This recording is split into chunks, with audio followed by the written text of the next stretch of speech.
Right now, as you sit inside an airplane and glance out the window, there's something almost strange about what you see. Above you is nothing but endless sky, stretching far beyond where your eyes can reach. No visible boundary, no ceiling, no obvious reason to stop. So a simple question naturally comes to mind. If there's still so much space above, why doesn't the plane just keep climbing? It sounds logical at first. Go higher, face less air, reduce resistance, save fuel, and fly more efficiently. In fact, that idea isn't wrong. As an aircraft climbs, the air becomes thinner, which means there is less drag pulling against it. With less resistance, the engines don't need to work as hard to maintain speed, and fuel consumption improves. From a purely efficiency-focused perspective, climbing higher seems like the perfect strategy, and that's exactly why planes don't stay low unless necessary. But here's where the situation starts to shift, because an airplane doesn't just move through air, it relies on it for almost everything that keeps it flying. As altitude increases, the same thinning air that reduces drag also begins to create serious limitations. Jet engines, for example, depend on a steady supply of oxygen to function. They pull in air, compress it, mix it with fuel, ignite it, and produce thrust.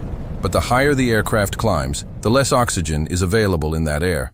At cruising altitude, the air is already extremely thin, and pushing beyond that makes it increasingly difficult for the engines to maintain efficient combustion. They don't suddenly stop working, but their performance gradually weakens, and in aviation, even small losses in thrust can have significant consequences. At the same time, the wings are dealing with a different but equally critical problem.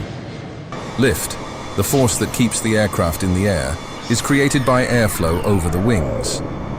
When the air becomes too thin, there simply isn't enough of it to generate the same amount of lift at normal speeds. To compensate, the aircraft has to fly faster, increasing its speed just to stay airborne. This creates a delicate and dangerous balance, because every aircraft has a minimum speed below which it will stall, losing lift and control, and a maximum speed beyond which the structure begins to face intense aerodynamic stress. As the plane climbs higher, these two limits begin to move closer together. The minimum safe speed rises because the wings need more speed to generate lift, while the maximum safe speed effectively lowers due to changes in airflow behavior at high altitude. The result is a narrowing window where the aircraft can safely operate, and at extreme altitudes. This window becomes so small that even minor speed variations can push the aircraft into danger. This is one of the key invisible barriers in aviation, not a physical wall, but a shrinking margin of safety that pilots cannot afford to cross.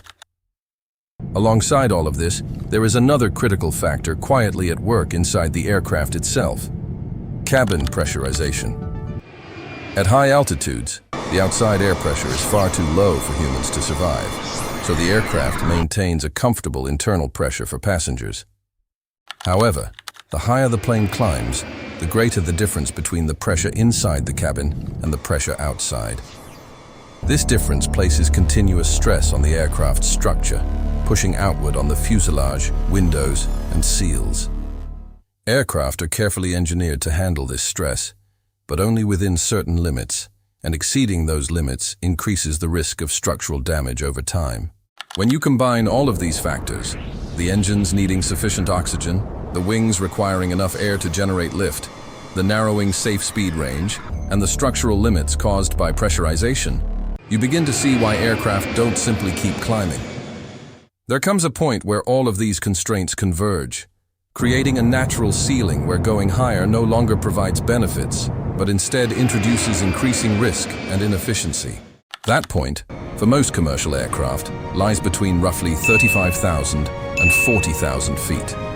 This altitude range represents a carefully chosen balance where the air is thin enough to reduce drag and improve fuel efficiency, yet still dense enough for engines to operate effectively and wings to produce lift without requiring extreme speeds, while also keeping structural stress within safe limits. So the next time you find yourself looking out at the vast open sky above your flight, it's worth remembering that the plane isn't staying at that altitude because it can't go higher. It's staying there because that narrow band of the atmosphere is where everything works together in harmony, allowing the aircraft to fly safely, efficiently, and reliably through a sky that may look limitless, but in reality offers only a thin layer where flight truly makes sense.